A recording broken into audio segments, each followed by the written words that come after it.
Selam aleikum, hoq kam një pyetje rreth fjalës së Allahut në surën El-Furqan. A e ke parë ata që e kanë marrë efshin e tij për Zot? Kur konsiderohet se njeriu e ka marrë efshin e tij për Zot, gjithashtu është kjo prishiku të fshet apo është një rrugë që mund të çojë njeriu drejt tij dhe sa kujdes do të kushtoj besimtarit që të mos vjen në këtë gjendje, Allahu i shpërblet në të mirat e tij. Wa alaikum assalam wa rahmatullahi wa barakatuh. I kam thonë një herë, pja përsëri sa një herë. Alhamdulillah që ka qelluar që e dije komentin e këtij ajeti, por është shumë e vështirë më thonë në ligjërat shkat është që kjo ajet është e vështirë.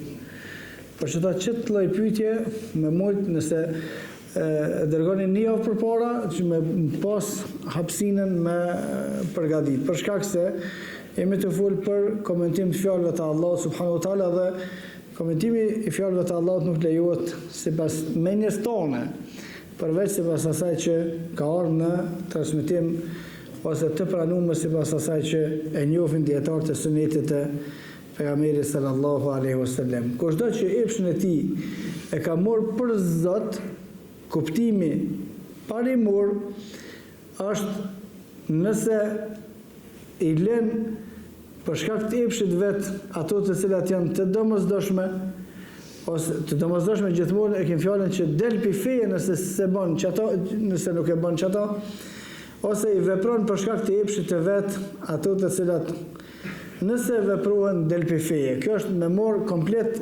adhurim Zot përveç Allahut, se qëllimi është me marr të lidhshme ndryshe asaj që ka thonë Allahu dhe ndryshe asaj që ka thonë pejgamberi sallallahu alaihi wasallam. Të ndalesat njeriu i ka disa hawa, e ka marrë vetën e vet. Ky e vlerëson, ky sipas asaj që ti ja thot menja, jo se që ka thonë Allahu, pejgamberi sallallahu alaihi wasallam, por për shkak se ky dëshira e tij, nefsi i tij, shpirti i tij don me bë, kurse veprimi që asajna bjen ndesh bazik me ato që ka thonë Allahu dhe pejgamberi sallallahu alaihi wasallam, kjo është që ka marrë efshin e tij për Zot. Kurse të tjerat, kur bin për shkak gjunove, kjo nuk bën pjesë të ai që u bë mushrik, për shkak se edhe gjunohet, të cilat janë në kategorinë e kufrit, shumica njerëzve i bën për shkak të epshit, të hevas, të dëshirës që e ka por motën pasaj çështjet në peshon shëratike. Këto që e ka të galu, a prish fena se prish, e ka Zot përveç Allahut.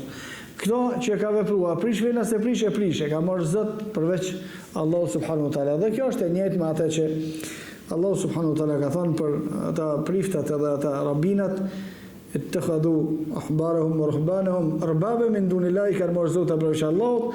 Pse kanë marrë Zot përveç Allahut? Se kur kanë thonë ata diçka bën, edhe nëse në Kur'an s'bën, ata kanë menduar që bën, kjo është e ka marrë përveç Allahut, edhe e njëjta është me nefsin e këtina, edhe nëse ata kanë thonë s'bën, ata kanë thonë s'bën, edhe nëse Allahu ka thënë ndryshe në Kur'an, wallahu a'lam.